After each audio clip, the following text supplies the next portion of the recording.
அந்த வகையில் இந்த நடவடிக்கை இந்த நிகழ்ச்சி அவர் முதலமைச்சரான உடனே எதிர்க்கட்சி தலைவர்கள் எல்லா தலைவர்களையும் வீட்டில் கோயில் அலுவலகத்தில் போய் சந்திக்கிறார். இந்த நடைமுறை எப்படி பார்க்குறீங்க? தமிழக அரசு இதுவரை இல்லாத மகிழ்ச்சி இருக்கிறது. உடனடியாக விடுதலை சிறுத்தைகள் கட்சியின் சார்பில் இந்த அணுகுமுறையை வரவேற்று பாராட்டியிருக்கிறோம். அரசியல் நாகரிகத்தின் முதிர்ச்சிக்கான ஒரு அடையாளம் இது. கொள்கை அடிப்படையில் எவ்வளவு மாறுபாடுகள் முரண்பாடுகள் இருந்தாலும் விமர்சனங்களை கடுமையாக நாம் ஒருவருக்கொருவர் முன்வைத்துக் கொண்டாலும் இது போன்ற அணுகுமுறை என்பது மக்களிடையே ஒரு நம்பிக்கை, புதிய நம்பிக்கையை உருவாக்குகிறது.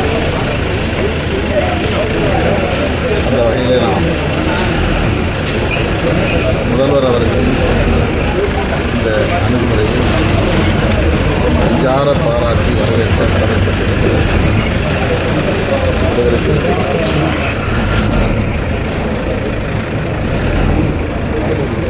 எதிரணியிலே இருந்து தேர்தலை சந்தித்தது,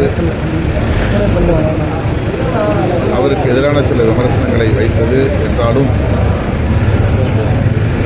மதசார்பற்ற சக்திகளோடு இணைந்து ஆட்சி அமைக்க விரும்புகிறோம் என்று அவர் எடுத்த அந்த முடிவு, அதன் அடிப்படையில்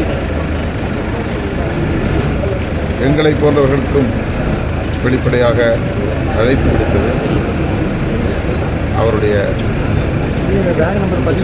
இன்னொரு பரிமாணத்தை நமக்கு உணர்த்தியிருக்கிறது. அந்த வகையிலும் அவருடைய அணுகுமுறையை விடுதலை சிறுத்தைகள் கட்சி வெகுவாக பாராட்டினார். சந்திச்சது 47 சட்டமன்ற உறுப்பினர்கள் இருக்காங்க. அதில் 30க்கும் மேற்பட்ட சட்டமன்ற உறுப்பினர்கள் தனியாக ஒதுக்கி எடப்பாடி பழனிசாமி இந்திய கூட்டணியில் நாங்கள் வெளியில் வந்திருக்கோம், நாங்கள் விஜய்க்கு ஆதரவு கொடுப்போம் அப்படின்னு சொல்றாங்க. அது நீங்கள் எப்படி பார்க்குறீங்க? அது அவர்களின் உட்கட்சி விவகாரம். சாமல் இருக்க வேண்டும்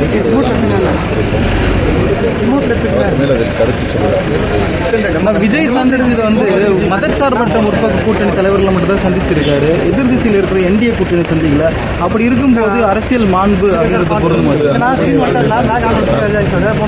அந்த வரிசையிலே திரு முன்னாள் யாருமே கொடுக்கலாம் பழனிசாமி அவர்களையும் அவர் சந்திப்பார். 2 பேர் தான் எடுத்துருக்கோம்.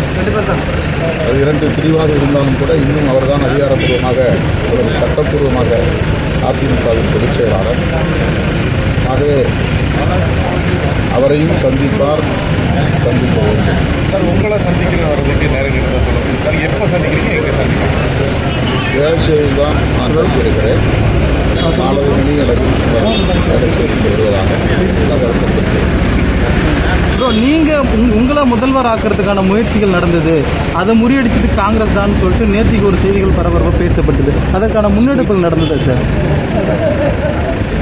இந்த காங்கிரஸ் அதில் எந்த வகையில் தலையிட்ட வேண்டும் தெரியாது. அதிமுக, திமுக மற்றும் அந்த கூட்டணி இடம்பெற்றுள்ள சில கட்சிகள் இந்த முயற்சியை மேற்கொண்டதாக எனக்கும் தகவல் கிட்டியது. நாங்கள் இடதுசாரிகள் எடுக்கிற முடிவின் அடிப்படையை முன்வைத்து எங்கள் உயர்நிலைக் குழுவிலே விவாதித்து அதன் பின்னர் தான் முடிவெடுத்தோம். எல்லோரும் அது தாமதமான முடிவு என்று விமர்சிக்கிறார்கள். எங்கள் கட்சியின் உயர்நிலைக் குழு 8ஆம் தேதி மாலை 6 மணி அளவில் ஆன்லைன் மூலமாகத்தான் கூடியது. ஜூம் ஆப் வழியாகத்தான் நாங்கள் கூடினோம். அவரவர்கள் இருப்பிடத்திலிருந்து அதில் கலந்து கொண்டார்கள். ஏற்கனவே நாங்கள் இடதுசாரிகளுக்கு அப்படித்தான் சொல்லியிருந்தோம். நீங்கள் எடுத்த முடிவு என்ன என்று தெரிந்த பிறகுதான் அந்த முடிவை ஒட்டி நாங்கள் விவாதிப்போம் என்று சொல்லியிருந்தோம். ஆகவே நாங்கள் 6 மணிக்கு கூடி 8:30 மணி 8:45 மணி வரையில் அந்த கூட்டம் நடந்தது. அந்த இரவே நாங்கள் இந்த முடிவை அறிவிக்க முடியாது. எதிரும் எதிருமான சில கருத்துக்கள் வந்தார்கள். ஆகவே நாங்கள் ஏற்கனவே திட்டமிட்டிருந்தது 9ஆம் தேதி காலை 11 மணி அளவில் அல்லது அதற்கு மேல் செய்தியாளர்களை சந்திக்கலாம் என்று எண்ணியிருந்தோம். அதை அறிவிக்கிறோம். நாங்கள் யாருக்கும் எந்த ஊடகத்திற்கும் 11 மணிக்கு நாங்கள் சந்திக்கப் போகிறோம் என்று அறிவிக்கவில்லை. ஊடகவியலாளர்கள் அவர்களாகவே ஒரு யூகத்தின் அடிப்படையில் கட்சி அலுவலகத்தில் வந்து காத்திருந்தார்கள். நாங்கள் 11ஆம் தேதி ஊடகவியலாளர்களை சந்திக்கப் போகிறோம் என்று எந்த அதிகாரப்பூர்வமான அறிவிப்பையும் செய்தோம். அது உயர்நிலைக்குழு கூட்டத்தில் எடுத்த முடிவுகளை தலைவர் என்கிற முறையில் நான் பரிசீலித்து இறுதி முடிவை எடுத்து அதிகாரப்பூர்வமாக அறிவிக்க வேண்டும் என்பதுதான் அந்த முடிவு இந்த உயர்நிலைக்குழு கூட்டத்தில் எடுக்கப்பட்டது. அதன் அடிப்படையில் அடுத்த நாள் காலை 10 மணிக்கு கட்சியின் பொதுச் செயலாளர்கள் சிந்தனை செல்வன், ரவிக்குமார் ஆகியோரை அழைத்து அவர்களோடு மட்டும் நான் கலந்தாய்வு செய்தேன். இடதுசாரிகள் நிபந்தனையற்ற ஆதரவை தெரிவித்திருக்கிறார்கள். அதைப்போல் நாமும் நிபந்தனையற்ற ஆதரவை தெரிவிப்பது அமைச்சரவையில் இடம்பெற வேண்டாம் என்கிற கருத்தை நான் வலியுறுத்தினேன்.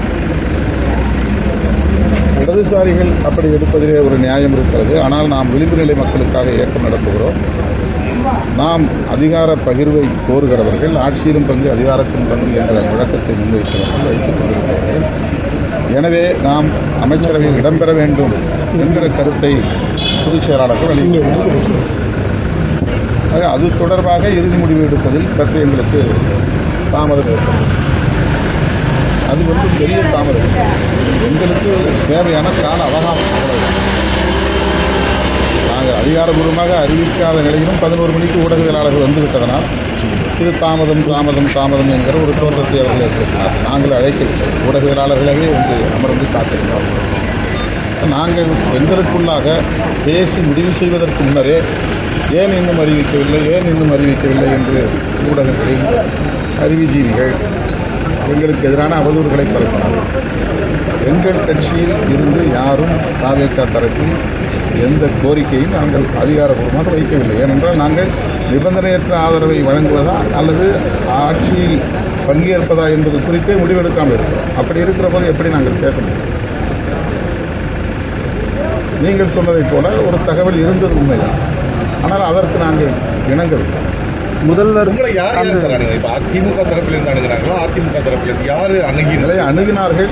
அதற்கு நாங்கள் உடன்படவில்லை என்பதனால்தான் இந்த முடிவை நாங்கள் எடுக்கிறோம். உண்மை. நீங்கள் இப்போ எடுத்திருக்கக்கூடிய இந்த முடிவு, நாங்கள் இந்த முடிவை உயர்நிலைக்குழு எடுத்த முடிவு. அமைச்சரவை பங்கேற்பதா கூடாதா என்பது குறித்த விவாதம் தான் 11 மணிக்கு மேல் நடந்தது. இரண்டாவது, தாவேகாவுக்கு நாங்கள் ஆதரவு தெரிவித்தாலும் கூட சட்டமன்ற உறுப்பினர்கள் கையெழுத்து போடலாம். சட்டமன்ற உறுப்பினர் ஒருவர் விருதுநகரில் இருக்கிறார், ஒருவர் காட்டுமன்னார் கோயிலில் இருக்கிறார். காட்டுமன்னார் கோயிலில் இருந்தவர் இரவே வந்து விட்டார். விருதுநகரில் இருந்தவர் அடுத்து 9ஆம் தேதி காலை விமானம் பிடித்து தான் சென்னைக்கு வந்து சேர்ந்தார். அவர் வந்து சேரவே 11 மணிக்கு மேலாகிவிட்டது. நான் எங்கேயோ ஒரு இடத்தில் இருந்தேன். அவர் என்னை தேடி வருவதற்கே மதியம் 1 மணிக்கு மேலாகிவிட்டது. கிட்டத்தட்ட 2 மணி தான் அவர் வந்து சேர்ந்தார். அப்போ ஒரு சட்டமன்ற உறுப்பினர்களே இல்லாமல் நான் எப்படி கையெழுத்து போடுவது சார்? அதை அதிகாரப்பூர்வமாக எப்படி அறிவிப்பது? ஆக கட்சி நடத்துகிறவர்களுக்குத்தான் தெரியும் ஒரு முடிவை எடுப்பது, அதுவும் நெருக்கடியான நேரத்தில் எப்படி முடிவை எடுப்பது, எல்லோரையும் சமாதானப்படுத்துகிற அளவுக்கான ஒரு முடிவை எடுப்பது. இதை பற்றியெல்லாம் யோசிக்காமல் உதிரிகளாக இருப்பவர்கள், கட்சிக்கும் அரசியலுக்கும் எந்த தொடர்பும் இல்லாதவர்கள், வெறுமன நுனிப்புள் மேய்கிறவர்கள், வாய்க்கு வந்தபடி திருமாவளவன் அதை பேசுகிறான், இதை பேசுகிறான், அப்படி பேசுகிறான், திரைமறைவில் பேசுகிறான் என்றெல்லாம் அவதூறுகளை பரப்பியது வருந்தத்தக்கது. நாங்கள் உயர்நிலைக்குழு முடிவை எடுத்தாலும் கூட டிவிகேவுக்கு சப்போர்ட், அவ்வளவுதான். ஆனால் அதை அமைச்சரவையில் பங்கேற்று ஆதரவு தெரிவிக்கிறதா, வெளியிலிருந்து ஆதரவு தெரிவிக்கிறதா, இந்த முடிவை எங்களால் அந்த ஆன்லைன் கூட்டத்தில் எடுக்க முடியும். அது பொறுத்தது. ஆகவே தலைவர் முடிவு எடுக்கணும். இதுதான் ஒவ்வொரு முறையும் தலைவருக்கு அதிகாரம் அளிக்கப்படுகிறது என்று சொல்லுகிற நடைமுறை. ஏனென்றால் ஒரு குழப்பமான நிலை இருக்கிற போது தலைவர் என்ன முடிவு எடுத்தாலும் அதை நாங்கள் ஏற்றுக்கொள்கிறோம் என்று கடைசியாக சொல்வார்கள் முன்னணி சேர்ப்பார். அப்போ அந்த நிலையிலே கூட நான் தனியாக எடுத்தால் நல்லா சரியாக இருக்காது என்கிற அடிப்படையில் பொதுச் செயலாளர்களை வரவழைத்து, நான் தங்கியிருந்த இடத்துக்கு வரவழைத்து அவரோடு பேசுவதற்கு பகல் 12 மணி ஆகிவிட்டது. சட்டமன்ற உறுப்பினர்கள் வந்து சேர 2 மணி ஆகிவிட்டது. அதன் பின்னர் தான் எங்கள் கடிதத்தை நாங்கள் தருவோம். சார் இதில் ரெண்டு விஷயம் சார். ஒன்று ஆட்சியில் பங்கு, அதிகாரத்தில் பங்குன்றது உங்களோட கோரிக்கை. விஜயும் அதை முன் வச்சிருக்காரு. அப்படி இருக்கும்போது ரெண்டு ஆப்ஷன். ஒன்று சிஎம் கேண்டிடேட்டாக உங்களுக்கு சிஎம்மாக உங்களை ஆக்குறது. இன்னொன்று வந்து நீங்கள் கேட்டால் நிச்சயமாக ஆட்சியில் பங்கு கொடுப்பாங்க அமைச்சரவை. இந்த ரெண்டுமே நிராகரிக்க காரணம் சார் விசிகா. எங்கள் வலிமையை உணர்ந்து பொதுமக்களுடைய உணர்வுகளை புரிந்து சூழலுக்கு ஏற்ப இந்த முடிவை நாங்கள் எடுத்திருக்கிறோம். வெறும் பதவி, அதிகாரம் என்கிற அடிப்படையில் உடனே போய் நாம் ஒரு முடிவை எடுத்துவிட முடியாது. நிதானமாகத்தான் முடிவு எடுக்க முடியும். இந்த முடிவுங்கிறது மேஜர் டெசிஷன். இது வந்து மிகப்பெரிய முடிவு. வெறும் பதவிக்கான முடிவாக உடனே போய் நாம் எடுத்துவிட முடியாது. ஆகவே எங்களுடைய எதிர்கால அரசியலையும் கவனத்தில் கொண்டு நாங்கள் என்ன நிலைப்பாட்டை எதிர்காலத்தில் எடுக்கப் போகிறோம் என்பதையெல்லாம் பரிசீலித்து தான் முடிவெடுக்கிறோம். அதனால்தான் நாங்கள் இப்போதைக்கு வெளியிலிருந்து ஆதரவு தெரிவித்து அந்த முடிவை எடுத்தோம். ஆனாலும் இன்னும் அந்த கோரிக்கை அப்படியே இருக்கிறது. அதாவது ஆட்சியில் பங்கேற்பது குறித்த கருத்தை முன்னணி தோழர்கள் இன்னும் என்னிடத்தில் வலியுறுத்தி கொண்டுதான் இருக்கிறார்கள். நான் இன்னும் ஒரு தீர்மானகரமான முடிவுக்கு அந்த நிலைப்பாட்டில் வரவில்லை. நீங்க இந்த முடிவுக்கு தள்ளப்பட்டது திமுக பின்னாடி இருந்தவங்களை சொல்றாங்க, வெளியில இருந்து ஆதரவு கொடுங்கன்னு அழுத்தம் சொன்னதுனால தான் திமுகங்கிறது யாரோ கிடையாதுங்க. அவங்க எங்கள் கூட்டணி தானே. நாங்கள் திமுக கூட்டணி தானே இருந்தோம். நாங்கள் திமுக கூட்டணி கொஞ்சம் அந்த திமுக ஒரு கருத்து சொல்லுங்க. திமுக சொன்ன நாங்கள் திமுக தலைமையிலான ஒரு கூட்டணி இருக்கிறோம். இப்போ கூட்டணியில் இருக்கும்போது அவங்க ஒரு ப்ரப்போசல் வைக்கிறாங்கன்னா அந்த ப்ரப்போசலை வந்து நாங்கள் வந்து தூக்கி எறிஞ்சு விட முடியாது. நாங்கள் 10 ஆண்டுகளுக்கு மேலாக அவங்களோடு இணைந்து பயணப்பட்டிருக்கிறோம். பல போராட்ட களங்களில் பயன்படுத்தி இருந்திருக்கிறோம். எனவே அந்த கூட்டணியில் இருந்து கொண்டே ஆட்சி அமைப்பதற்காக மட்டும் எங்கள் ஆதரவை நல்குகிறோம் என்றுதான் நான் 9ஆம் தேதி மாலை 5 மணி அளவில் ஊடகவியலாளர்களை சந்திப்பது கூறினேன். ஒரு கூட்டணியில் இருந்து கொண்டே இன்னொரு கட்சிக்கு குடியரசுத் தலைவர் ஆட்சி வந்துவிடக்கூடாது என்கிற அடிப்படையில் ஒரு ஆதரவை நல்கியிருக்கிறோம். அவ்வளவுதான். அமைச்சரவையில் இடம் பெற்றால் நாங்கள் கூட்டணியை ஒற்றாக திமுக கூட்டணியிலிருந்து வெளியேறுகிறோம் என்று அந்த முடிவை எடுப்பதா இல்லையா என்கிற ஒரு எங்களுக்குள்ள இருக்கிற ஒரு நெருக்கம். ஆக அது தொடர்பாக விவாதிப்பதற்கு எங்களுக்கு கால அவகாசம் தேவைப்படாது. எதுக்காக வந்து இவ்வளவு தூரம் இழுபறி பண்ணுறாங்க, ஏன் வந்து தாமதப்படுத்துகிறாங்க, இவங்க எதுவும் திரைமறைவிட பேரம் பேசுகிறாங்க, அதெல்லாம் எதுவுமே கிடையாது. இந்த மாதிரி எந்த பேச்சுவார்த்தை நடத்துறது எங்களுக்கு அவங்களோட எந்த அக்சஸும் கிடையாது. சார் நீங்க சொன்னீங்க இன்னமும் அமைச்சர் ஆட்சி அதிகாரத்தில் பங்கு எங்க கட்சி தோழர்கள் பேசிட்டு இருக்கிறாங்க. ஃபியூச்சர்ல மரியாதை சந்திக்க வராது. அந்த இடத்துல போய் நாங்கள்